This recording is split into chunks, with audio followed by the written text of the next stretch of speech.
आपराधिक मामलों में ना एक दस्तावेज ऐसा होता है जो बिल्कुल किसी अभेद्य किले की तरह लगता है। मतलब एक ऐसा किला जिसे देखकर लगता है कि भाई इसकी दीवारों को तो तोड़ा ही नहीं जा सकता।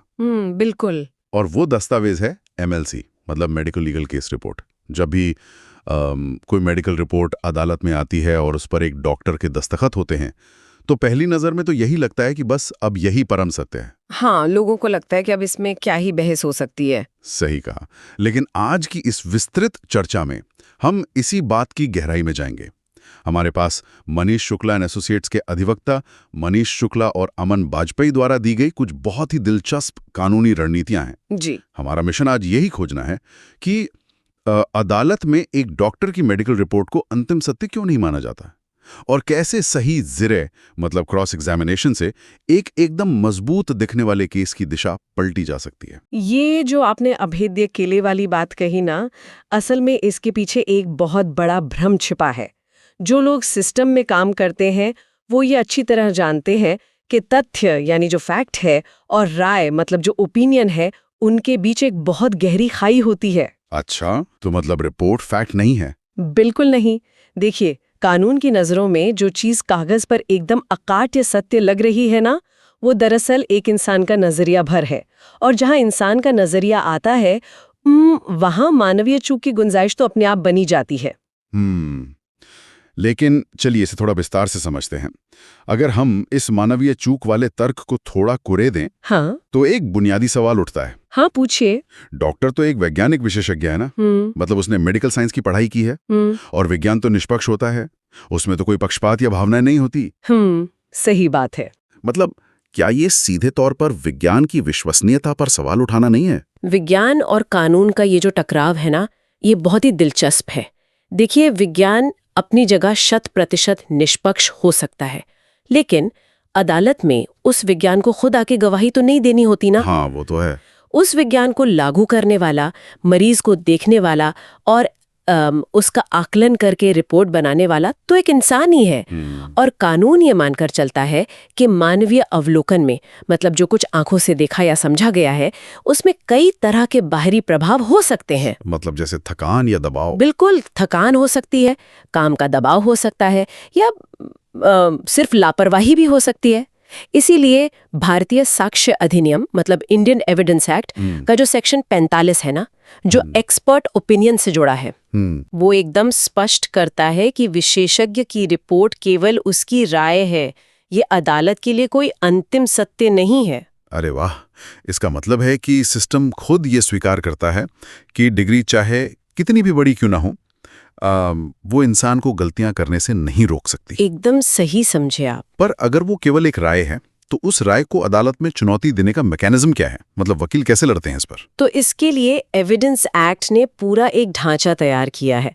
सेक्शन 137 और 138 के तहत डिफेंस को ये अधिकार मिलता है कि वो गवाह का क्रॉस एग्जामिनेशन कर सके। अच्छा, जिरह करने का अधिकार। हाँ, और ये केवल सवाल पूछने की प्रक्रिया नहीं है, ये गवाह की याददाश्त, उसके ज्ञान और उसके ऑब्जर्वेशन की गहराई को परखने की एक कानूनी भट्टी है। और इसके साथ ही सेक्शन 155 भी आता है। वो किस लिए है? वो सीधे तौर पर गवाह की विश्वसनीयता मतलब उसकी क्रेडिबिलिटी को कटघरे में खड़ा करने का कानूनी टूल है। इन प्रावधानों का सीधा सा अर्थ यही है कि कोई भी रिपोर्ट तब तक सबूत नहीं बनती जब तक वो इस क्रॉस एग्जामिनेशन की आग से तप कर ना निकले। यहीं से उस रणनीति की बात आती है जो अमन बाजपेयी जी ने साझा की है। जब ये साफ हो गया कि एमएलसी केवल एक राय है, तो अदालत में उस राय को तोड़ने का तरीका क्या होना चाहिए? बिल्कुल, और यहीं पर लोग सबसे बड़ी गलती करते हैं। हाँ, अक्सर देखा गया है कि बचाव पक्ष सीधे डॉक्टर से उलझ जाता है, वो सीधे रिपोर्ट को ही झूठा बताने लगते हैं। इसे एक उदाहरण से समझते हैं। हाँ, बताइए। मान लीजिए किसी बहुत बड़े मास्टर शेफ के रेस्टोरेंट में आपको सूप परोसा गया। अब अगर आप सीधे जाके शेफ से कह दें कि भाई ये सूप बिल्कुल खराब और बेस्वाद है, तो क्या होगा? वो तो तुरंत भड़क जाएगा, डिफेंसिव हो जाएगा। बिल्कुल, वो अपने 20 साल के अनुभव का हवाला देगा और उस सूप को सही साबित करने के लिए किसी भी हद तक जाएगा। और पता है, अदालत में एक डॉक्टर के साथ भी बिल्कुल यही मनोविज्ञान काम करता है। अच्छा। हाँ, जब सीधे एमएलसी रिपोर्ट पर हमला होता है और वकील कहता है कि डॉक्टर साहब आपने ये रिपोर्ट झूठी बनाई है, तो वो बहस ना एक अहम की लड़ाई बन जाती है, ईगो क्लैश हो जाता है। मतलब डॉक्टर अपनी साख बचाने के लिए अड़ जाएगा। बिल्कुल, वो हर मुमकिन कोशिश करेगा अपनी रिपोर्ट को डिफेंड करने की। लेकिन वाजपेयी जी की जो रणनीति है ना, वो इस टकराव से बचने का बहुत शानदार रास्ता दिखाती है। वो कैसे? रणनीति ये है कि रिपोर्ट पर वार करना ही नहीं है, बल्कि उस रिपोर्ट को बनाने वाले दिमाग और उस प्रक्रिया पर वार करना है। अरे वाह! मतलब अगर मैं अपने शेफ वाले उदाहरण को ही आगे बढ़ाऊं, तो सीधे सूप की बुराई करने के बजाय सवाल ये होना चाहिए कि शेफ साहब, क्या ये सूप मेहमानों को परोसने से पहले आपने खुद चखा था, या सिर्फ रसोई में किसी जूनियर की बताई रेसिपी पढ़कर इसे पास कर दिया? बहुत बढ़िया एनालॉजी है ये, है ना? क्योंकि यहाँ सूप के स्वाद पर तो कोई बात ही नहीं हो रही, बात शेफ की प्रक्रिया पर हो रही है। तो क्या डॉक्टर के साथ क्रॉस एग्जामिनेशन में भी ये प्रक्रिया वाला नियम लागू होता है? एकदम 100%। इसे कानूनी भाषा में बेसिस ऑफ ओपिनियन पर सवाल उठाना कहते हैं, और स्रोत में 5 ऐसे मुख्य हथियारों या कह लें सवालों का जिक्र है जो सीधे इसी बेसिस पर चोट करते हैं। तो चलिए एक एक करके इन हथियारों को समझते हैं। पहला क्या है? सबसे पहला और बुनियादी सवाल यही होता है कि क्या डॉक्टर ने चोट खुद अपनी आंखों से देखी थी, या किसी और के बताने पर बस रिपोर्ट तैयार कर दी गई। हाँ, पर यह बात सुनने में बहुत अजीब लग सकती है।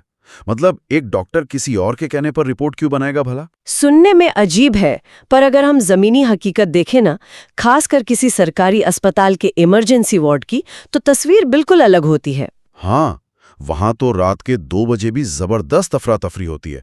एक साथ 20 मरीज आ रहे होते हैं। बिल्कुल। उस भारी भीड़ और समय की कमी के कारण अक्सर होता ये है कि जूनियर स्टाफ या कोई कंपाउंडर ही शुरुआती मुआयना कर लेता है। अच्छा, और सीनियर डॉक्टर सिर्फ दस्तखत कर देते हैं? हाँ, लेकिन कानूनी रूप से ये एक बहुत बड़ी खामी है। अगर जिरह में स्थापित हो जाए कि मुख्य डॉक्टर ने चोट का परीक्षण खुद नहीं किया था, तो पता क्या होता है? क्या? उसकी रिपोर्ट की हैसियत सिर्फ सुनी सुनाई बात की रह जाती है। कानून में इसे हियरसे एविडेंस माना जाता है, और हियरसे की अदालत में कोई खास अहमियत नहीं होती। मतलब अगर डॉक्टर ये मान ले कि मुआयने के वक्त वो किसी दूसरे मरीज को देख रहा था और नोट्स किसी जूनियर ने बनाए थे, तो उस एमएलसी की नींव वहीं दरक जाएगी। बिल्कुल, वो रिपोर्ट वहीं कमजोर हो गई। तो ये तो हुआ पहला कदम। लेकिन मान लीजिए डॉक्टर ने खुद ही मरीज को देखा है, तब तो ये हेयरसे वाला तर्क काम नहीं करेगा ना? हाँ, तब हमें दूसरे हथियार पर जाना होता है। ऐसी स्थिति में उस रिपोर्ट के निष्कर्षों को कैसे घेरा जाता है? क्योंकि स्रोत में चोट की प्रकृति को लेकर एक बहुत दिलचस्प बिंदु बताया गया है। सही कहा, दूसरा सबसे बड़ा हथियार है चोट की प्रकृति। मतलब उसे सिंपल यानी साधारण या ग्रीवस यानी गंभीर घोषित करने का आधार क्या है। और ये सिर्फ एक शब्द का खेल तो है नहीं। ग्रीवस चोट के मामले में तो सजा बहुत सख्त होती है। बिल्कुल, इसीलिए क्रॉस एग्जामिनेशन में डॉक्टर से ये पूछा जाना चाहिए कि भाई, इस चोट को गंभीर मानने का आपका मेडिकल आधार क्या है। पर यहाँ थोड़ा रुकना जरूरी है। मेरा एक सवाल है, एक डॉक्टर जिसने मेडिकल साइंस में सालों बिताए हैं, क्या उसे इतना भी नहीं पता होगा कि साधारण खरोच और गंभीर चोट में क्या फर्क है? पता तो होता है, लेकिन अगर वो किसी घाव को गंभीर लिख रहा है तो उसके पास कोई ठोस कारण तो होगा ही ना।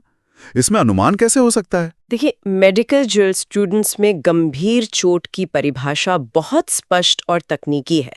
सिर्फ घाव से बहुत सारा खून बहने या उसके भयानक दिखने से ही वो कानूनी रूप से ग्रीवस नहीं हो जाता। अच्छा, तो क्या मापदंड होते हैं? इसके लिए बाकायदा हड्डी का टूटना या किसी अंग का स्थायी रूप से डैमेज होना या फिर मरीज का 20 दिनों तक गंभीर दर्द में रहना, ऐसे मापदंड तय हैं। ओहो, मतलब सिर्फ गहरा कट लगने से बात नहीं बनेगी? नहीं, अक्सर डॉक्टर भारी घाव देखकर सिर्फ अपने अनुमान के आधार पर रिपोर्ट में ग्रीवस लिख देते हैं। लेकिन जब कोर्ट में वकील पूछता है कि डॉक्टर साहब, किस मेडिकल टेस्ट या किस एक्सरे के आधार पर आपने हड्डी टूटने की पुष्टि की, और अगर जवाब में कोई ठोस प्रमाण नहीं मिलता, तो वो गंभीर चोट तुरंत साधारण चोट की श्रेणी में आ गिरती है और पूरा केस वहीं हल्का पड़ जाता है। बिल्कुल। इसका मतलब है कि अदालत सिर्फ डॉक्टर की डिग्री से प्रभावित नहीं होती, उसे उस डिग्री का सही एप्लीकेशन चाहिए। एकदम सही। और जब आपने एक्सरे का जिक्र किया ही है, तो तीसरा हथियार इसी से जुड़ता है,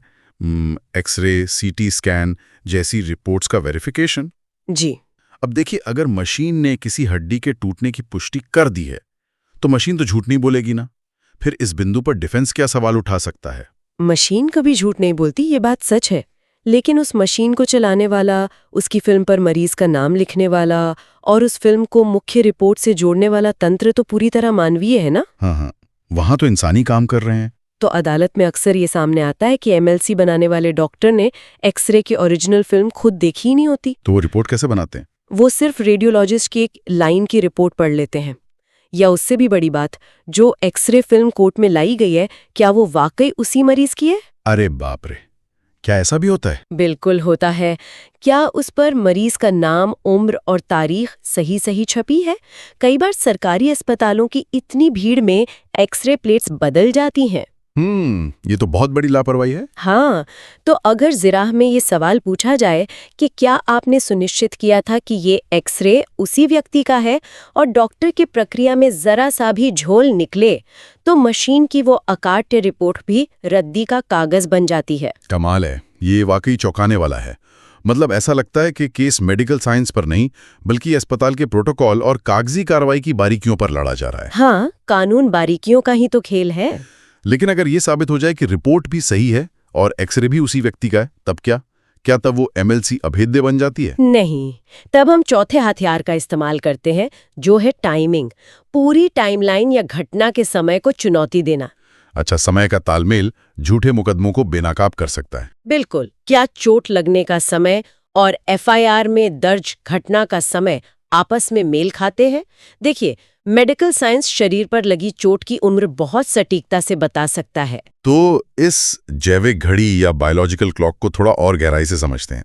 मेडिकल साइंस ये कैसे तय करता है कि चोट 1 घंटे पुरानी है या 2 दिन पुरानी? जब शरीर पर कोई प्रहार होता है ना, तो हीलिंग यानी घाव भरने की एक प्राकृतिक प्रक्रिया तुरंत शुरू हो जाती है।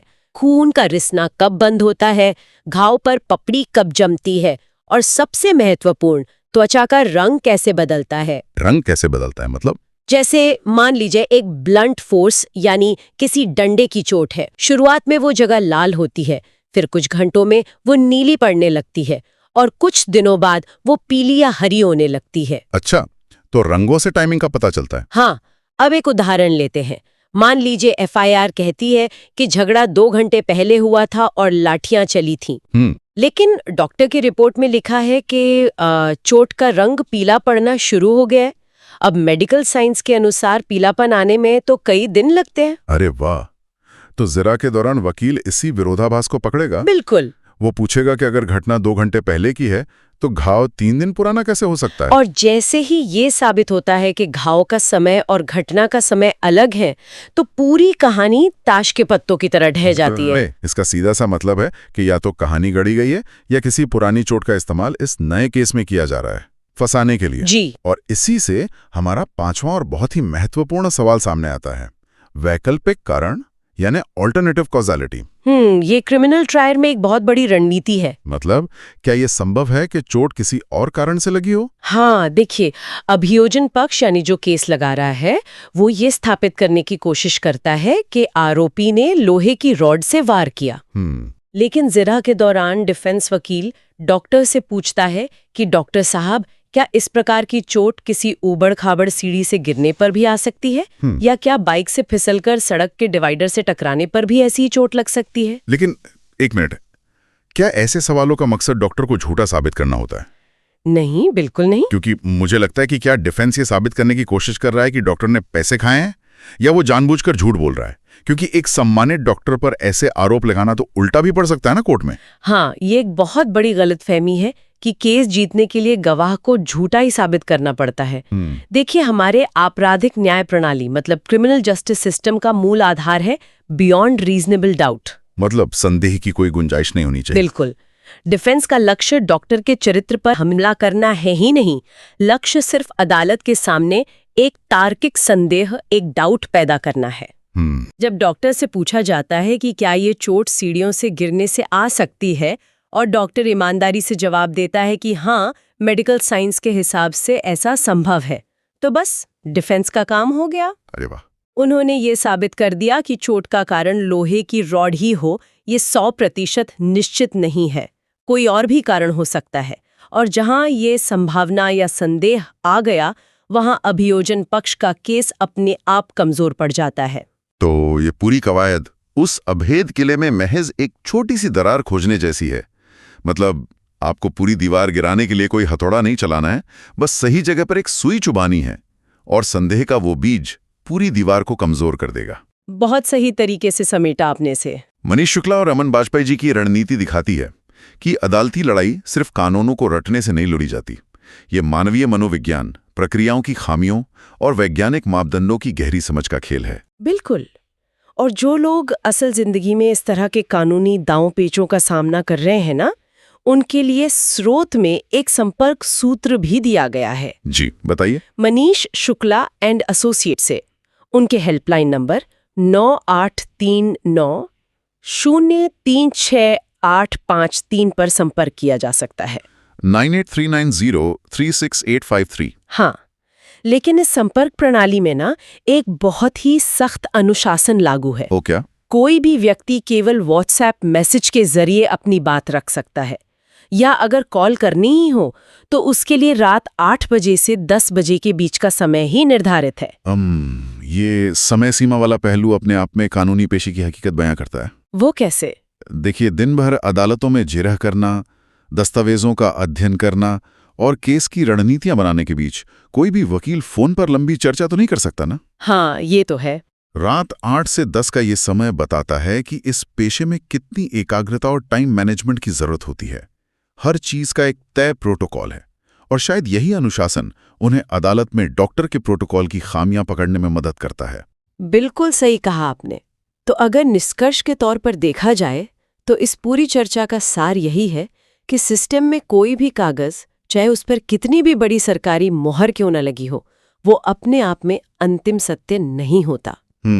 अगर क्रॉस एग्जामिनेशन को सही दिशा में ले जाया जाए, मतलब दस्तावेज के निष्कर्षों से लड़ने के बजाय उसे तैयार करने की प्रक्रिया और उस अवलोकन के आधार पर सवाल उठाए जाएं, तो किसी भी दस्तावेज की विश्वसनीयता को परखा जा सकता है। ये वाकई एक बहुत ही सशक्त संदेश है। मतलब किसी भी आधिकारिक दस्तावेज से खौफ खाने के बजाय उसकी तह में जाने की हिम्मत होनी चाहिए। जी। और पता है, ये बात सिर्फ किसी आपराधिक मुकदमे या MLC रिपोर्ट तक ही सीमित नहीं है। अच्छा? अगर हम इस बेसिस ऑफ ओपिनियन वाला नजरिए को थोड़ा व्यापक रूप से देखें ना, तो एक बहुत ही गहरा विचार सामने आता है। हम अक्सर सोचते हैं कि अदालतें न्याय करने की मशीनें हैं, जहां बस सच और झूठ को अलग अलग किया जाता है। आम धारणा तो यही है। लेकिन अगर एक मेडिकल एक्सपर्ट की वैज्ञानिक रिपोर्ट महज 5 सही सवालों से पलट सकती है, तो शायद न्याय प्रणाली का असली काम सत्य खोजना है ही नहीं। तो फिर क्या है? शायद अदालतें वो भट्टी हैं जिनका काम सिर्फ ये टेस्ट करना है कि कौन सा दावा जिरह और सवालों की आग में भस्म होने से बच सकता है। जो बच गया उसे कानून सत्य मान लेता है। ये तो बहुत गहरा विचार है ना? ये सोचने पे मजबूर करता है कि जो चीजें आज सिस्टम में निर्विवाद सत्य मानी जा रही हैं, क्या वे वाकई सत्य हैं, या वे सिर्फ इसलिए सत्य हैं क्योंकि अब तक किसी ने सही जगह पर खड़े होकर उनसे सही सवाल नहीं पूछा है। ये एक बहुत ही महत्वपूर्ण और दार्शनिक दृष्टिकोण है। मतलब जब तक सवाल नहीं पूछे जाते तब तक ओपिनियन फैक्ट बना रहता है। बिल्कुल। और यही सवाल पूछने की कला एक साधारण जिरह को एक मास्टर क्लास में बदल देती है। स्रोत के अंत में ना इस बात का इशारा भी किया गया है कि मेडिकल रिपोर्ट तो महज एक हिस्सा है। अच्छा, और भी कुछ है? हाँ, भविष्य में उन गोल्डन क्वेश्चंस या सुनहरे सवालों पर भी चर्चा हो सकती है जो किसी भी गवाह को इस कदर उलझा देते हैं कि वो अनजाने में ही अपनी कहानी की परतें खुद उधेड़ने लगता है। अरे वाह! और जब गवाह खुद अपने दावों को कमजोर करने लगे, वहीं से एक हारी हुई बाजी के पलटने की शुरुआत होती है। बिल्कुल सही। इसलिए जब भी किसी दस्तावेज या किसी रिपोर्ट को एक अभेद्य किले के रूप में पेश किया जाए, तो याद रखना जरूरी है कि हर किले में एक खुफिया दरवाजा जरूर होता है। बस ये पता होना चाहिए कि कौन सा सवाल उस दरवाजे की चाबी है। एकदम सही बात है।